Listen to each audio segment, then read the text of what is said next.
if you are a manager who has been pushing for AI adoption in your organization. Maybe you'll roll out a few tools, run a pilot, send out a memo. I want to ask you one uncomfortable question. At which level do you think, or say, how good is your organization actually operating on the AI adoption?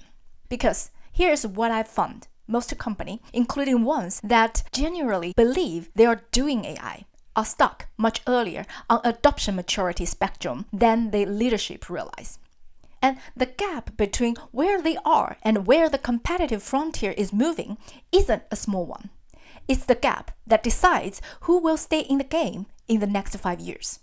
If you are championing an AI adoption in your organization, especially in a business that doesn't have a deep tech culture, this video is specifically for you. I'm going to show you the map, where most companies sit on it, and explain how to move up on the maturity spectrum to realize the monetary value. Welcome and welcome back to my channel. My name is Celine Xu. I help business professionals and organizations make smart decisions about AI and AI adoption, so technology creates real value instead of risk. Let's dive in. Section 1. A pattern. I have watched this pattern play out across my whole career. The operating abstraction layers has moving up. The database query optimization skills that were mission critical in 2010 are now far less defining. The bespoken ETL extract transformation load pipeline craftsmanship that consumes enormous engineering time in 2015 now is increasingly automated. The hand-tooled feature engineering that defined machine learning excellency in 2018 has been substantially superseded by foundation model approaches. Each transition produced the same pattern. Resistance from practitioners whose professional identity was built at the previous abstract layer, followed by eventually, or grudgingly, recognition that the value has already moved to a newer and more abstraction layer. The strategic implementation for enterprise AI leaders is clear. The organizations that maintain AI capability advantage will not be those that protect their current abstraction layer, but will be the one that build institutional agility to move upward continuously and rapidly. This is a talent management argument as much as a technology argument.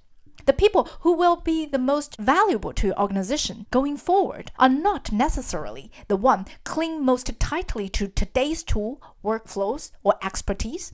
They are the ones most comfortable operating at a higher abstraction level and most willing to let go the lower level work that previously defined them. Building culture comfort with continuously upward abstraction may be the most underestimated challenge in enterprise AI transformation today.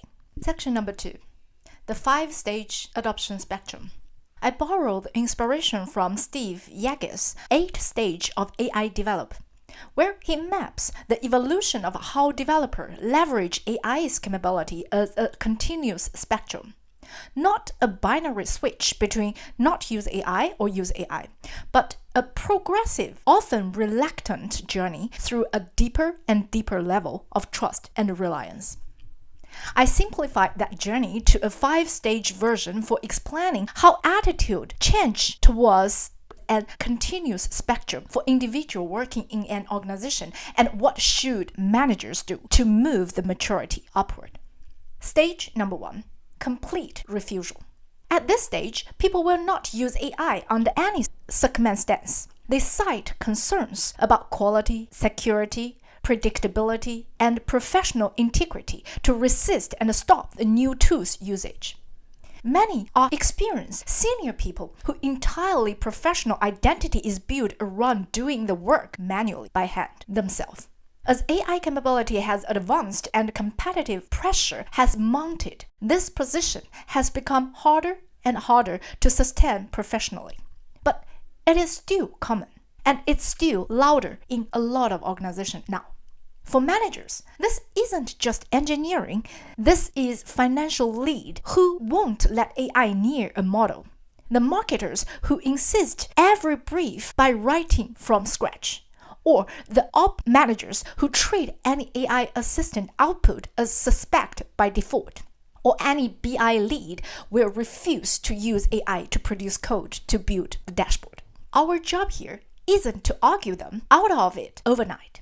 It is to create a low-risk situation where they can experience a win compared to the old method. Stage 2.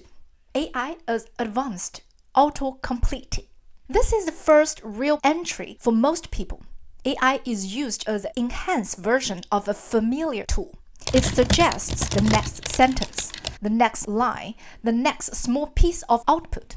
The person is still doing the work. The AI is just a fast assistant filling the gap. The mental model is, I'm the author. The AI helps me type faster. For managers, this is your team using AI to draft an email fast, to tidy up a spreadsheet formula, or polish a paragraph. It feels like progress, and it is, but it's a shallowest layer of value available. If this is where your organization lives, you have not yet started to capture AI's real upside. Stage 3. Modular level delegation. As trust builds through repeated positive experience, people start hand over large units of work. Instead of asking for small completion, they ask AI to produce an entire piece of work. A full report section, a full code pieces, a complete analysis, an entire draft, and check the result against a clear standard. If it holds up, it goes forward without a detailed line-by-line review. The mental model shifts. I define the goal and AI deliver it. I need to check the result. For managers, this looks like a team member giving AI a full brief, building me an first draft of the customer segmentation analysis, and review the output for whether the conclusion holds, not how every step was produced. This is generally useful. It is also, in my experience, where most organizations, even ones that consider themselves fairly advanced, plateaued. Stage 4. Agent lead execution. Here, the person delegates not just the output, but the full work loop. Attempt, check, fix, refine, repeat.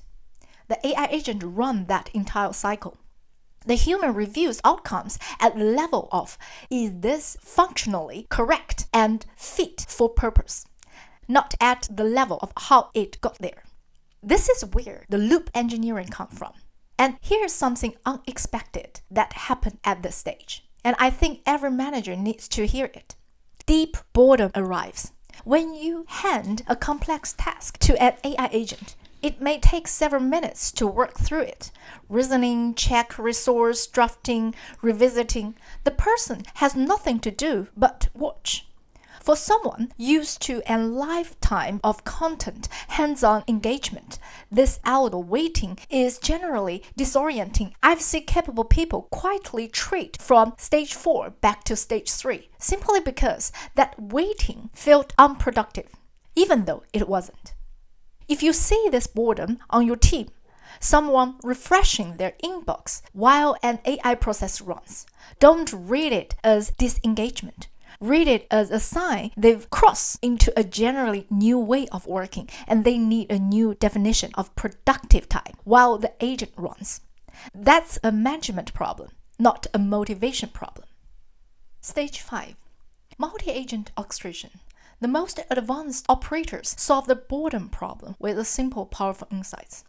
If one agent working creates a waiting problem, run 10 or 100 in parallel.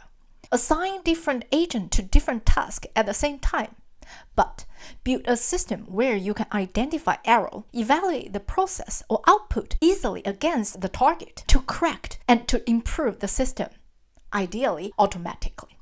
The role shifts entirely from implementer to orchestrator. Define the architecture and intent to a high level. Distribute the work across a fleet of agents. Review and integrate the result. The shift is complete. You are no longer a craftsman with a keyboard. You are a project manager with a fleet. Your job is to define what need to build and govern the process, not to build it yourself. For example, A finance lead runs 5 parallel AI-driven scenario models at once. A marketing manager runs a 10 campaign variance analysis simulating and synthesizing the winner. The skill being described is identical: orchestration and judgment, not hands-on production. This is a level almost no traditional organization has reached yet, which is exactly why it matters. Here is the important takeaway. You can't reach stage 5 at once. You need to build up understanding and capability stage by stage. It takes time. Section 3. The reality. It's easy to overestimate your own organization's position. Most large organizations I have directly visibility are operating predominantly at stage 2 or early stage 3. AI tools are deployed. People have access to assistants and generation tools. Some teams are beginning to hand off large chunk of work. But the shift to stage 4, where AI drives the entire execution loop and the human role become quality governance, not implementations, remain generally rare at organizational scale. Stage 5, multi-agent orchestration, is currently the near exclusive domain of most advanced AI native operators. And here is the part should concern many managers championing AI adoption. The gap between where most organizations are, stage 2 to 3, and where the competitive frontier is moving, stage 4 to 5, represent the most significant organizational risk in business today. And how will you manage them? It is not a linear gap. Teams operating at stage 5 are not simply a bit more productive than the stage 2 teams. They are operating on a fundamentally different production function, one that produces step change result that early stage team cannot match, regardless how much headcount you throw at the problem. Think about what that means concretely. Pricing decision, demand forecasting, customer personalization, supply chain optimization. Every one of this is fundamentally a problem of building and iterating, and they will be solved at completely different speed by stage 5 team versus stage 2 teams. The competitive advantage gap opening up over the next 2 years is not incremental, it compounds. If you are leading AI adoption in an organization without a strong technical culture, here's what I want you to take from this. The single most important action every person must take before the end of 2027 is not a technical skill, not a course, or a tool recommendation. It's an habit. Develop the AI instinct. First, locate yourself honestly on the spectrum. Most teams overestimate their stages. Be the manager who willing to say we're actually at a stage 2, because that honesty is the precondition for moving up. And start to let your team try new tools. People need to try to understand what is possible, what is not, what can be done, what need to be monitored all the time. And also to build up the habit to embed AI tools in their real life, in their workflow. No matter how small or how stupid task is. To build up the trust with the AI tool step by step. Second, treat this as a culture project, not a tool project. The hardest part of this transaction is not procuring an application. It is building comfort with letting go of the work that used to define the professional identity, the lower level of execution, for your senior people most of all. Third, expect the boredom problem and plan for it. When your team starts dedicating real execution to AI, the discomfort of watching and waiting is not a sign something is wrong. It's a sign they've crossed a real threshold and building a system to help your team focus on more valuable tasks. And the fourth, move with urgency. The gap between stage 2 and stage 5 isn't a gap closed gradually over a few years while staying competitive. It's a gap that alone becomes the reason competitors with no headcount advantage simply outplace you. We are at the earliest light of the AI era. 5% of what is possible is visible. The people who are still watching from the sideline, still treating AI as optional enhancement rather than fundamental operating model, are making a categorical error about what era they are living in.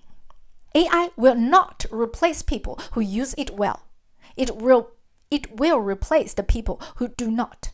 Change how you and your team members interact with AI. Use it for real workflow. Expand your perspective through AI role-playing capability. Build towards agent orchestration for complexity, system-level tasks. Make yourself visible as someone who can translate AI capability into domain-specific business value.